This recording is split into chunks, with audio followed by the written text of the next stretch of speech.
ભરૂચ જિલ્લાના હાંસોડ તાલુકાના ઇલાવ ગામના કાવડ યાત્રીઓ રામેશ્વરમ જ્યોતિર્લિંગની કાવડ યાત્રાએ જવા રવાના થયા હતા। ભોળા શંભુને રીઝવવા પવિત્ર શ્રાવણ માસ દરમિયાન કાવડ યાત્રાનું અનેરું મહત્વ છે। ત્યારે હાંસોડના ઇલાવ ગામના કાવડ યાત્રીઓ તમિલનાડુમાં આવેલ રામેશ્વરમ જ્યોતિર્લિંગની કાવડ યાત્રાએ જવા રવાના થયા હતા। ગામના રામજી મંદિર, ભીડભંજન મહાદેવ મંદિર, વેરાઈ માતા મંદિર અને હનુમાન મંદિરે દર્શન કરી હર હર મહાદેવના નાદ સાથે આ કાવડ યાત્રાનો પ્રારંભ કરવામાં આવ્યો હતો। દરમિયાન ગ્રામજનો દ્વારા કાવડ યાત્રીઓને શુભકામના પાઠવવામાં આવી હતી અને તેઓની યાત્રા શુભ રહે એવી પ્રાર્થના કરવામાં આવી હતી। આ પ્રસંગે આગેવાન જયેશ પટેલ, મહાદેવભાઈ પટેલ તેમજ મોટી સંખ્યામાં ગ્રામજનો ઉપસ્થિત રહ્યા હતા।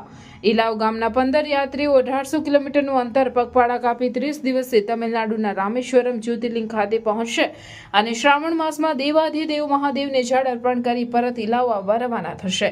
કાવડ યાત્રીઓ દ્વારા રોજનું 60 કિલોમીટરનું અંતર પગપાળા કાપવામાં આવશે। ગામના યુવાનો દ્વારા અત્યાર સુધી કુલ 12 પૈકી 8 જ્યોતિર્લિંગની યાત્રા પૂર્ણ કરવામાં આવી છે અને આ વર્ષે રામેશ્વરમ સાથે 9 જ્યોતિર્લિંગની યાત્રા પૂર્ણ થશે।